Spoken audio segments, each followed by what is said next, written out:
So the back four that Tranmere have. And I think this is an interesting question because I reckon you could probably pick 20 Tranmere fans out of the stands from the game on Saturday and you could ask them this question and you'd get probably 4 or 5 different answers.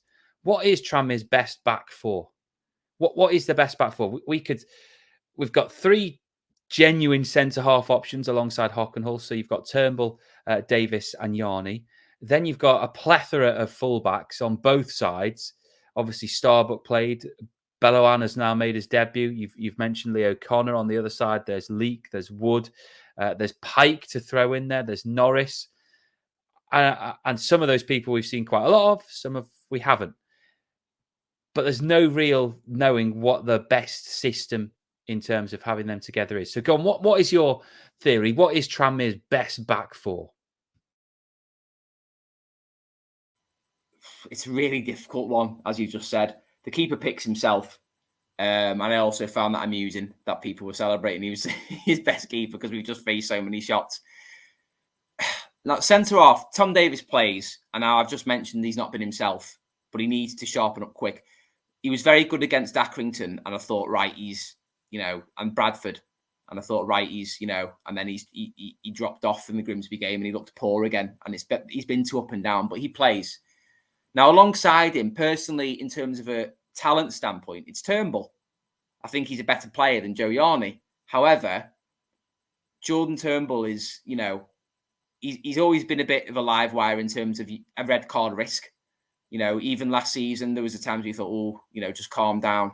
And obviously, he got sent off in a game recently. Was it Wimbledon? And yeah, that's a worry. His attitude. And if his attitude's not right, I don't know what is behind the scenes. But if he's on it, for me, he plays. So it's Davis and Turnbull. Now, I know a lot of Tranmere fans don't want to see Turnbull again because they said, right, there's accusations if he didn't try for a goal earlier in the season, I think against Colchester. I don't know how true that is. You'd like to think professional pride would kick in and his attitude's all wrong. But for me, talent-wise, it's those two. Now, left back is Connor Wood for me. I think he's come in and done okay. He's steady Eddie. He's not going to win any awards, but I think he's looked fine, which is fine by me. I think he can defend okay. Right back is the one. Pike, sort of, I thought he played well against Accrington. It's, not fantastic going forward, but again, I think he's a little bit worse than Wood, but he's steady. Now, but a lot of people would say O'Connor. Now, the reason I don't want O'Connor there is because I want O'Connor in midfield. So if you're asking me right now for the Crew game, I would go Pike, Davis, Turnbull and Wood. Now, I'm sure that's a split opinion, and I don't know what Leek's going to do when he comes back. If, maybe even can Leek and Wood play on the wrong side. One of them play on the right. So, you've got Leek flying forward as he did at the start of the season and maybe, play one of them on the right. I know they might be uncomfortable with that if people really think, Pike is so vulnerable defensively.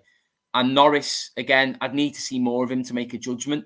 He got taken off before half-time on his debut, I believe. I don't know if that was an EFL Cup game or a league game. I can't remember now. That corner didn't done his confidence any good. But yeah, and again, you just said that's a problem because you need cohesion in your relegation battle. You need your back. You need a settled team. We went down from League Two mainly because we were picking up before Mickey Adams and Palios decided to sign hundreds of players in January, and it all became a mess again. But we were picking up before that because we were getting a consistent 11. We need to get back to that, especially back there. The keeper and the centre halves need to form a good partnership, and communication's vital. So that'll be my back four for the moment. I'm sure, as you said, there'll be 4 or 5 different people who have different versions of it. But one thing I do know is we need to get consistency back there. Consistency. But it's a really tough question because a lot of it is down to mitigating circumstances in terms of attitude from Turnbull and things like that. But in terms of what I've seen from a pure sort of footballing standpoint, that's probably where I'd go at the moment.